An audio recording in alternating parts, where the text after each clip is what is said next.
Hi there, this is Eric Burkholder here with Jordan Bradford with Burkholder Wealth Management, and we are coming to you guys today to give you a little market update. So we'll do a second quarter review and then kind of a year-to-date update, and hopefully give you guys some valuable information on what's going on. Yeah. So maybe Jordan, tell us a little bit, just kind of what the markets do in the second quarter.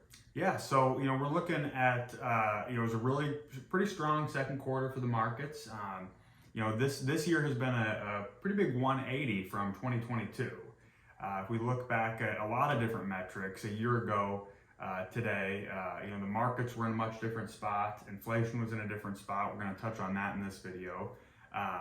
But the second quarter was a pretty strong quarter.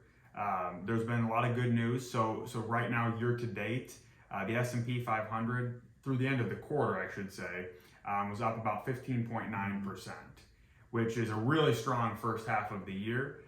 The NASDAQ up about 31.7% to the first half of the year. So those are two incredibly strong numbers, and some of the best first halves that either of those indexes have had in many, many years. So that's really good news. On the flip side, you've got like the Dow Jones, which was arguably was the best performer of all the indexes in 2022. Still lost value, right, but the best performer of them is now the worst performer this year, up only about 3.8% in the first half of the year. So pretty modest returns there when you compare that to what the S&P and the NASDAQ's doing. But you can kind of see the trend there, right? Is growth is driving performance again in the first half of 2023. Yeah, and I think that's a good point that the Dow Jones is kind of a unique index, right? But it does look more like a value-based index. And when you look at, and we talked about this last year, is how much more important it is to outperform on the downside, because it takes so much more to recover on the upside. And so even though the NASDAQ has done very well this year, it was so bad last year that volatility hurts your when you look at compounding and return. So when we look at portfolios and markets, we really want even though equities regardless are going to be volatile, we want a more consistent ride. Right. And not that we follow the Dow, but that type of experience is kind of more what you're looking for, and ultimately does lead to better long-term returns. Yeah, I think it's interesting to note too, especially with the NASDAQ, is the NASDAQ this year to date through the end of the second quarter, was up approximately what it was down in 2022. Yet, if you had been fully invested in the NASDAQ through 2022 from start to finish, and then through the first half of this year, you're still down quite a bit from your high point in January 1st of 2022. So it's an important note that you can't just look at 2 years returns and average the two out and assume that everything's going to be perfectly equal. Because the sequence of those returns is really, really important. And when you lose 30+% in your first year, you have to gain about 50% the following year to break even. So the NASDAQ still does have a lot of work to do to get back to even. So I know it may seem like, hey, the NASDAQ could be a great investment still, and that's where we should put our funds. But the reality is that roller coaster ride, you're still on the downside of things. You have not yet recovered there. Right. And another important point to that point is, valuations matter and earnings matter. And what we've seen in that growthy, the NASDAQ part of the market, even though it has recovered quite a bit, earnings has not really caught up to it. And most analysts are projecting once we start getting the quarterly earnings numbers in, that it will be year over year a pretty substantial decrease. So again, we don't time markets per se. We want to look at valuations, and the growth part of the market has recovered, but based just on price appreciation. There's not really an underlying earnings increase there. So just a word of caution there, that it's great that we've seen some recovery, but again, when you're riding those big swings, it may or may not be connected to fundamentals, and that's extremely important at the end of the day. Yeah. And speaking of fundamentals, let's talk a little bit about GDP.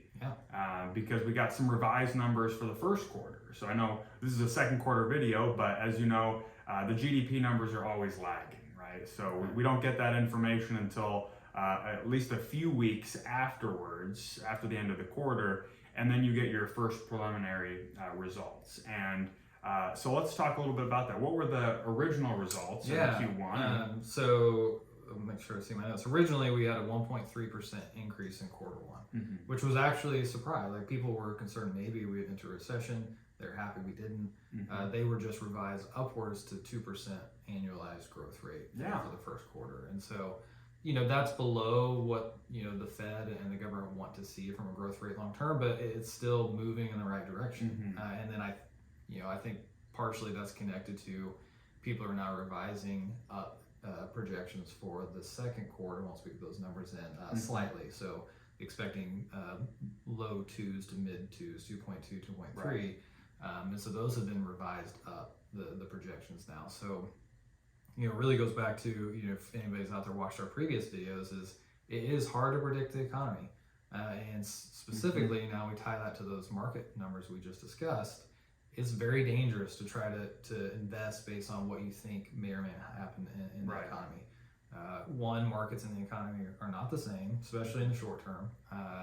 And then they're highly unpredictable. And so you think, and for us, we see this every year, people are concerned about recession. But it was I would say, even more elevated than normal beginning of this year, clients concerned about recession. And so if you had gotten out, just in case, you missed out. I mean, depending when you got out, you could have missed for the S&P, over a 15% return. So that is concerning, and that is not like, we'll just get back in.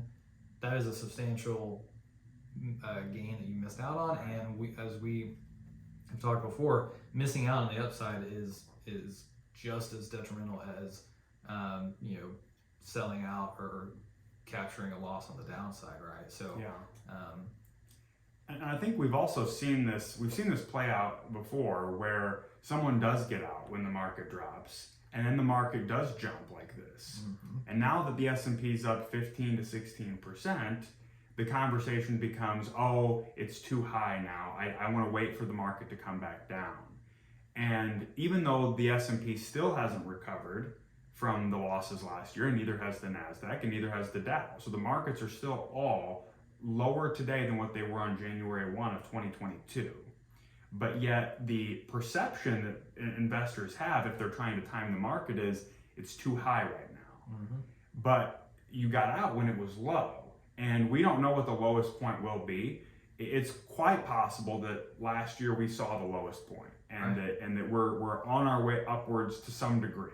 It could still be a rocky ride. It probably will be ups and downs throughout the rest of this year and the next following years.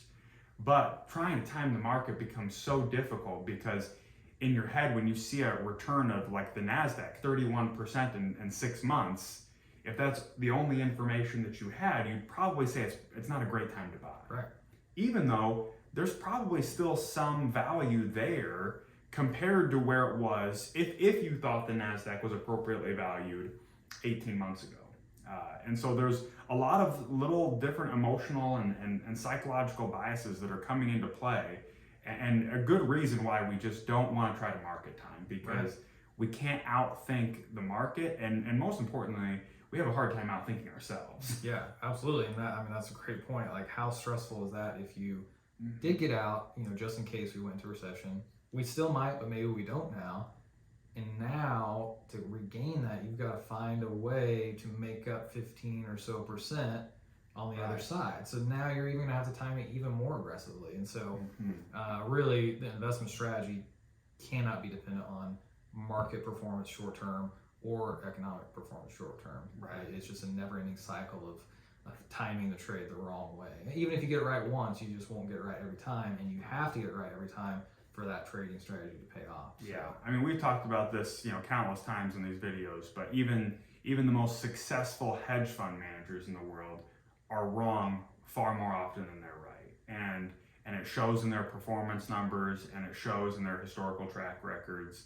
And if they're doing it with billions and billions of dollars and using all of their intellect and their time to try and time markets in creative ways, and they're struggling to get it right, what makes any of us think that we can do it individually while we're also juggling all the other things going on in our lives, our jobs, our families, our community. Anything that we've got going on is detracting from that if that's what you're really trying to do.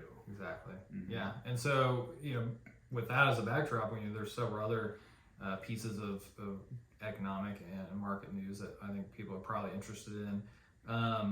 And one, and we have breaking news today on the CPI front, but I think with the market performance and GDP looking better than expected, what does that mean for the Fed and then inflation? And I'll let you take that one, Jordan. We just got CPI numbers this morning, and then you can review what the Fed has done and what the markets think we'll do going forward. Yeah, well, I'm sure that by the time you're listening to this video, you'll have heard this news already, but we're going to reiterate it for you in case you haven't. The CPI came in today at 3%, which is a fantastic number, especially when you compare that to where we were just 12 months ago. June of 2022, CPI hit its highest point in the relative recent time frame of 9.1%. So we're down to 3%. Now that doesn't mean, of course, that cost of goods are dropping, but it means that annual year-over-year rate of change is slowing down.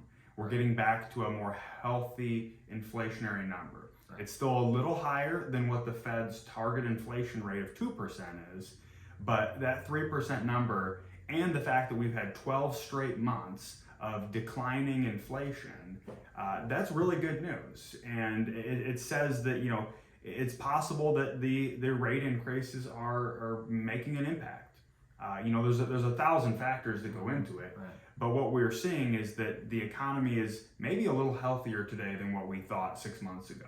Certainly, moving in the right direction. Yes. I think the inflation numbers can be confusing. We understand, it's a cumulative effect, so we're adding on top of, all those high inflation numbers, but the first step in the right direction is slowing the increase in prices. So prices are still high. We're not, saying that they've come down, but it looks like for a variety of reasons, the rate of increase is slowing, and that is, honestly, I think a pretty ideal scenario if starting out this year, you had said, hey, what if we could get inflation down to 3% by mid-year? I mean, that's a pretty good outcome. And again, the Fed, the economy, the government, we're walking this tightrope of trying to get inflation down while avoiding a recession. Right. And we're not out of the woods yet, but again, things are looking better.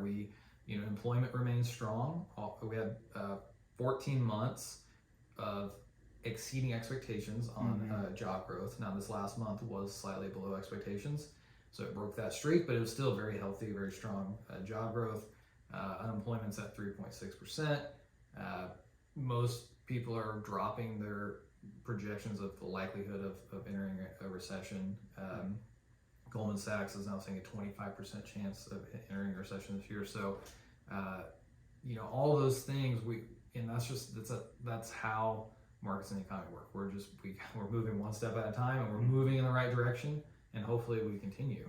And I think the big takeaway would be, continue to just be well diversified and cautious, right? Don't load up on one asset class thinking that, oh, hey, we're out of the woods now and we can just, go as aggressive as possible.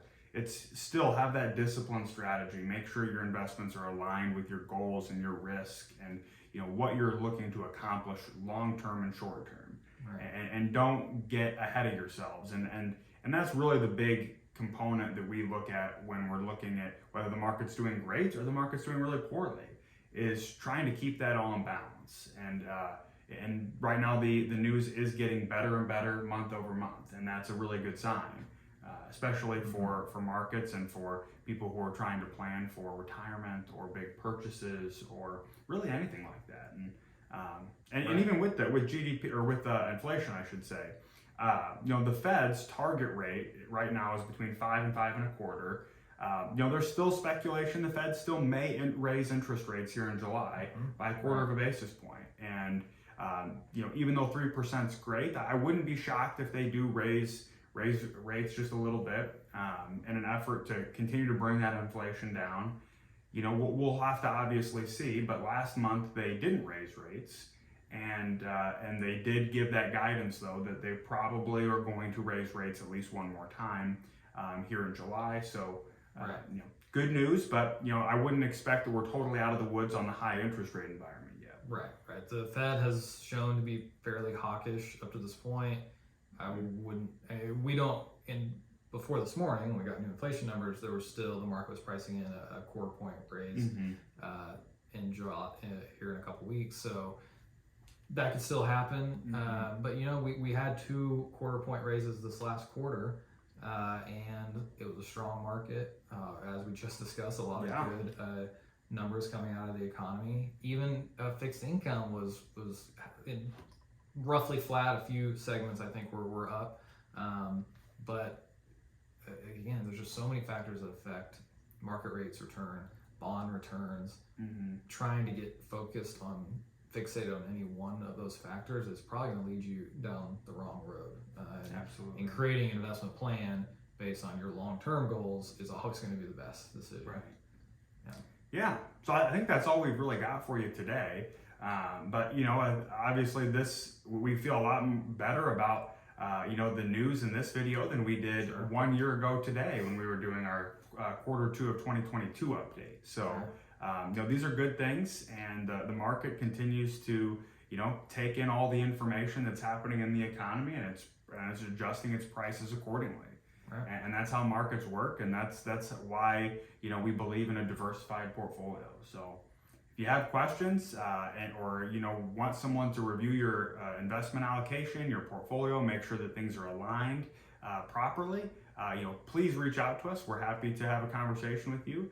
And even if you're just a current client who wants to have another touch point later this year, we're happy to have some more conversation and talk about how any of this may impact you. Yep, absolutely. Well, we'll see you guys on the next video. As always, thanks for watching. Thanks.